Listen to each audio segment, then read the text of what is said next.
文学汉语吧，还真得加点小数。光凭热情容易挨打。大胖媳妇因为跟我爸学了一句汉语，觉得学到了就要多用，结果把人家搬家公司给骂了，差点挨顿刑。咋回事呢？俺家最近非常着急要搬家，因为房东把这房子给卖了，新的买主呢就很着急要装修，就天天劝我们，你们能不能赶紧搬，能不能赶紧搬？为了保证孩子上学方便呢，我们就在同一个小区找的新家，新宅跟故居就隔了3栋楼。你说这距离吧，它但凡远一点，你还能雇个搬家公司用车拉。这俩地方呢，距离不超过35米，就只能找那种收纳公司用小车给你平移搬家。我以为能更便宜呢，就上网找这种服务叫日式搬家，说都给你分好类，归纳好，你啥也不用操心。说的可好了，而且上门就认出来俺家人了。你不是大胖媳妇吗？我认识你。然后转身评估，报价14000。大胖媳妇一听疯了，问我：他认识我，难道不认识我妈吗？你给温蒂14000，他能把北京朝阳区都给你收纳了，这钱花的可太大脑袋了。你赶紧让他走，逼我撵走了收纳公司。大胖媳妇说他坚决要自己搬，此刻就开始运。然后我爸就不让，我爸呢查了万年历，说今天不适宜搬家。大胖媳妇完全没听说过这种讲究，就问我爸为什么。我爸说，确切的说，人写的是今天诸事不宜。大胖媳妇说，什么是诸事？我爸说，诸事就是所有事，诸在汉语中指所有，诸事不宜，诸有此类，烽火戏诸侯。大胖媳妇听懂了诸指所有的汉语用法，但并没有懂背后的习俗。同城购物买了一个超市的购物车，晚上天一摸黑就开始自己搬。趁我爸不注意，他把小的东西都放购物车里，在地下车库搬了10多趟，但是发现大件他确实搬不动，然后自己联系某搬大件的公司，约了3个师傅帮他过来搬床什么的大家具。我爸都快睡觉了，大胖媳妇过来了，老丈人你起来，人家来搬床了。我爸说谁来了？大胖媳妇说猪来了，猪来了，猪来了，谁来了？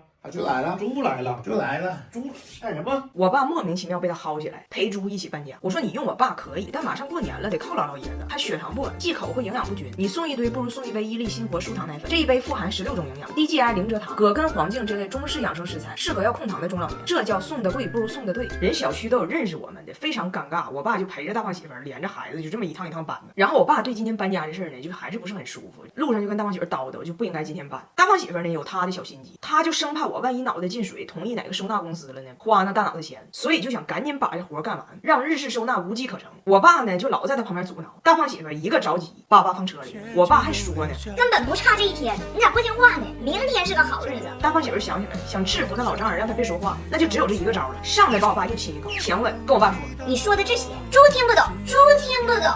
今天 already 搬完一半了 ，no matter 你说啥，12点之前我要把猪搬完，我要把猪搬完。外国人的婚姻到底有多脆弱？一个驴肉火烧就出轨了。我婆婆和我公公不是来中国了吗？张家铁这2天一直属于一个生不如死的精神状态。在澳大上学，大胖媳妇学校这2天有事儿，张家铁一个人在家陪寝，语言不通也就算了，吃的可遭老罪了。早饭拔凉三明治，午饭拔凉三明治。Yummy.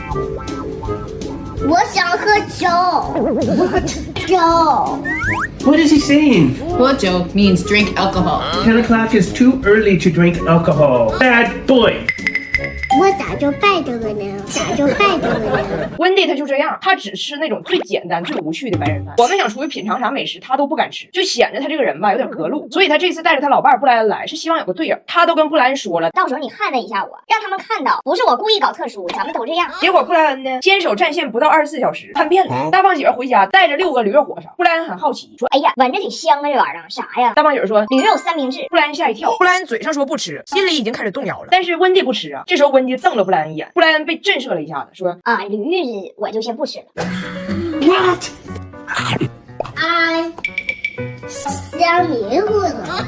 Oh my goodness. 一个多玩具像迷糊，一个多玩具像迷糊。布莱恩确实也想香迷糊，趁温蒂一走，他就叛变了。吃完，大胖媳妇问他爸：“现在吃一头驴这个事儿，你还不能接受吗？”布莱恩说：“吃一头驴我还是不能接受。” I could eat 10. 大胖媳妇和张铁发现布莱恩孺子可教，一起给布莱恩安利。你知道外面的世界有多缤纷吗？中国的美食遍布在各个小街小巷，那些看着破烂似的小饭店里。你愿意跟着我们打开新世界的大门吗？你愿意吗 ？Do you？ Do you? Yes, I do. Do you? Yes, I do. Yes, I do. 于是这3个男人一拍即合，开启了中国美食探索之旅，把温蒂一个人留在了家。温蒂这吃的适应不了，来干的地方脸也泛红，老蹭我的施乐肤 C 霜。北京和东北冬天都干，就它能一整天保湿，干燥泛红都解决。出门不用想那么多，带 C 霜就够了。这么一大罐子，没酒精没香精，全家都能用。温蒂都知道这牌子，在加拿大可火了。布莱恩太爽了，他3小时内挑战了糖葫芦、烤鸭、低头、低屁股、剪蛹子等中国美食。我说布莱恩，你叛变了，温蒂不生气吗？布莱恩说：“我就叛了，怎么地吧？”布莱恩吃了1天，回来温蒂炸毛了，跟布莱恩一顿输出啊！你把我一个人留在家里，以，你的立场应该是跟我一样，没想到你来了你就和他们一起孤立我，哇哇哇！温迪至少说了20分钟，布莱恩就冲温迪笑。 I love you too, I love you. 我瞅他我就觉得不对呀，这次见布莱恩他咋这么聋呢？我知道他耳聋非常严重，但是他们医院给他配了一个非常好的助听器。我就问他，我说你那个助听器不是说可好用了吗？布莱恩说好用啊，但是我根本就没充电。我说那没电的助听器那不就是一对耳塞吗？那不更听不着了吗？布莱恩说对呀，你还是结婚时间短，这玩意儿就是要不再见听力，要不再见爱人。咋整啊？我这个婆婆脑回路太清晰了，让人完全捕捉不了。他们一家人最爱吃的中国美食就是饺子，但是我真是不爱在家折腾，我就直接领他们去吃的自助饺子，52块钱一个人随便吃，我们就去了。温迪一听饺子随便吃，那去的路上就老开心了，结果到了就懵了。这熟的饺子吧，它能看出来，绿的是素的，白的是肉的，但是生饺子呢，它都有面粉裹着，你看不出来。那饺子前边倒是写了里边是啥馅儿，但他们又不认字儿。然后这饺子呢，你还不能瞎拿，吃不了的罚钱2块钱一个，所以就非常考验他们能否短时间内精准的找到好吃的饺子，吃回本。他们就都来问我，向我求救。那我看着那素材都往脸上扑，我怎么可能帮忙呢？我说你们就自己品，一定可以找到诀窍。他们开饺子盲盒品了半个小时，最终品明白了。尼寇发现带这个肉字儿的都好吃，但是温迪他又发现了一个现象，就是任何带着这个3字儿的饺子比带肉字儿的更好吃。我还没听懂，我过去一看，发现他说的这个玄机其实就是各种3鲜馅的。所以温迪推断3也是肉，肉也是3，在汉语中应该是指比肉还香的肉叫3。然后我妈今天给我们打视频，我妈就客气一下，说自己要去市场了，问他们都爱吃啥备着。温迪根本听不懂客气，自己点上菜了，告我妈我不喜欢蔬菜，我喜欢各种3，我不挑3。我喜欢猪3、牛3、羊3。你喜欢什么3？我妈说牛膻、羊膻、猪不膻，但是再膻也不如你们膻，也不如你们膻。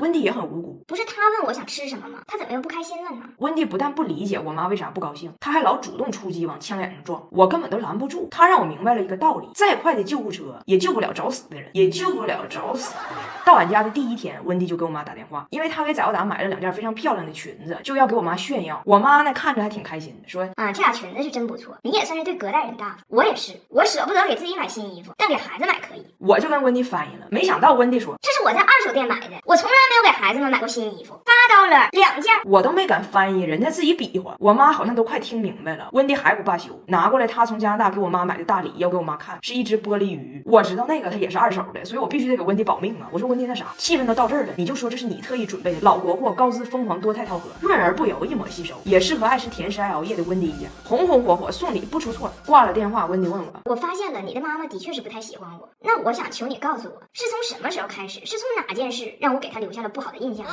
我觉得温迪他一直不懂，他也挺委屈，我还不如就给他解释一下吧。我说这个吧是从很久以前了，但是都已经过去了。当初呢就是因为彩礼这个事儿，我妈这个年龄呢，她的思维就是这样的，她很重视彩礼，彩礼对她来说呢意味的东西有很多，所以她希望你也重视。温迪说啊，我理解了，我也重视的，但是你不是叫彩玲吗？ But I thought your name was Tylene, not Tylee, not Tylee.